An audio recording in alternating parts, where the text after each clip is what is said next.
You are listening live to the EA Sports Radio Network. I'm your host, ASGTV, and we are here live for another edition of Dallas Dish, where we break down all the latest news surrounding the Dallas Cowboys. Today we are coming at you with a recap of preseason weeks 1 and 2 with highlights and commentary. A lot happened as the Cowboys faced the LA Rams in their return to the Coliseum and the Los Angeles area. And they also faced the Miami Dolphins, who have a lot of high hopes with quarterback Ryan Tannehill, Ndamukong Suh, and others.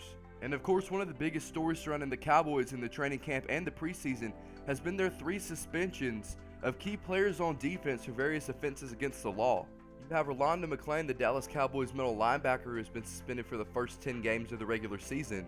And it has been reported that he is severely out of playing shape, and so who knows what contributions he'll be able to make to this Cowboys team, even when he's back after the first 10 games of the season. You also have defensive end Randy Gregory, who is out for the first 4 games, and defensive end DeMarcus Lawrence, who is out for the first 4 games. That leaves a big hole in this Cowboys front 7. Now, Lawrence and Gregory will get a little bit of playing time in the preseason as they're not outrightly suspended for the preseason, but a lot of the effort and a lot of the playing time will be going to the other players who are getting ready for their week 1 starts. And of course, I'm very excited to announce I have a new partner who will be breaking things down with me here on Dallas Dish. Please welcome the debut of the Dallas Wrangler. How are you doing today? Good, how are you? I'm doing pretty good myself.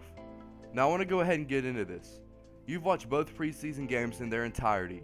You've watched a lot of Dallas Cowboys football in your life, been studying this team forever. And of course, with a lot of the new young rookies and some of the veterans returning from injury, how do you think this team will fare this season? Do you think they'll do good, or do you think it'll be like last year when the team was really hampered by injuries and couldn't get anything going? Well, I think there's some promise to this team. We would have won the Super Bowl last year if Romo and Dez hadn't gotten hurt. You know, the Cowboys got to be the clear favorite to win it all, man. Tony is back and better than ever. Dez is the best receiver in the league. Even if we do have guys suspended on defense, we will still have one of the best in the league. And don't even get me started on Ezekiel Elliott. This guy's the real deal.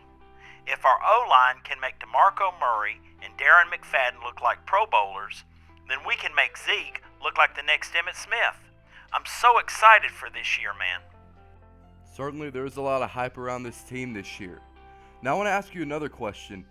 There's been a lot of talk about draft pick rookie quarterback Dak Prescott out of Mississippi State. He's looked pretty good in the preseason so far. Hasn't been a world beater, but it's looked like a capable backup for this season and a possible replacement for Tony Romo down the road. Do you feel the same way? What are your thoughts on Dak? We finally hit the jackpot. Dak was one of the best QBs in SEC history. He can run, throw, and he's a smart kid. If Romo goes down, I think we can still have a great chance to win, which is more than I could say about last year. He certainly does look like he has a bright future. Now, earlier you were mentioning the O-line, and I just want to ask you, what do you think? Oh, I'm sorry, but I think I'm getting another call on my phone. Let me see who this is. Hello, who is this? I know who it is, you moron. Don't you have caller ID? It's 2016. It's Brutus. Brutus, Unhappiest Magic fan on earth, whatever you want to call me.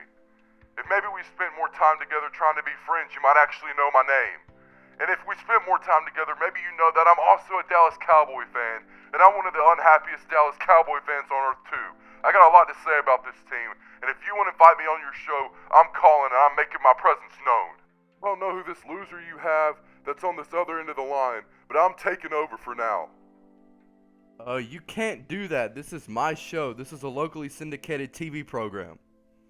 I don't care if we're on ESPN. I'm not hanging up this phone until you keep me on here permanently. Well, Mr. Dallas Wrangler, I'd really like to apologize to you. Just say the word and I can boot this guy off our TV show and we can continue our talk. Nah, that's okay. I actually don't even watch your show. It's so boring. I just agreed to come here because they gave me some free season tickets. Well, with that, I guess I'd like to thank the Dallas Wrangler for being on Dallas Dish today.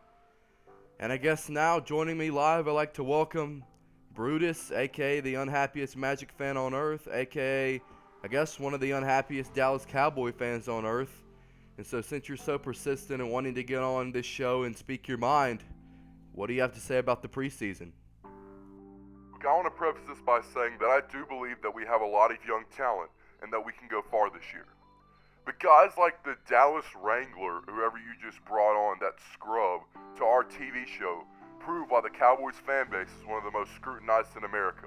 I mean, have you turned on the TV recently and watched First Take? Stephen A. Smith, Molly Karam, and Max Kellerman make First Take sound like it should be the Cowboys mock TV show. All they do is talk trash about the Cowboys fans. I mean, Stephen A. says that we are one of the most delusional fan bases in sports. And I mean, part of me wants to agree with him. Have you seen what people are saying about this team for this year? A team that was 4-12 last year. I mean, yes, Romo was hurt.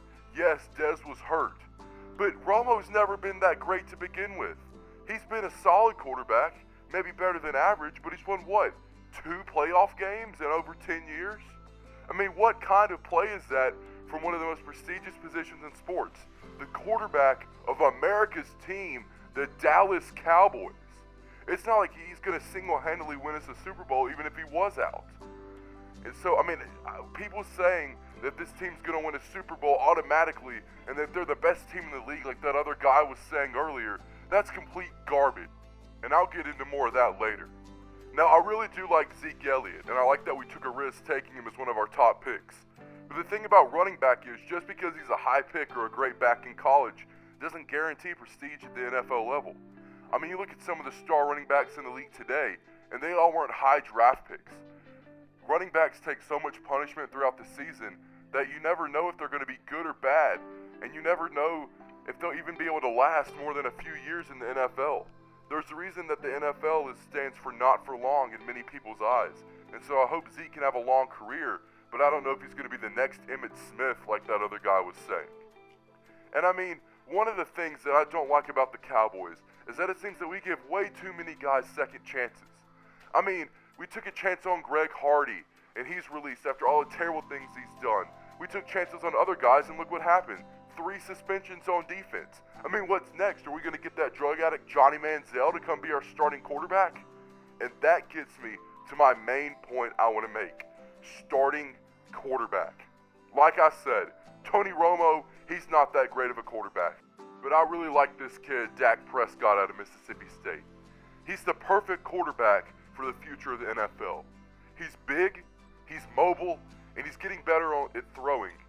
And he's really good awareness-wise. He seems to have a really good head on his shoulders and seems like to be a good kid despite a couple of mistakes he may have made in the past.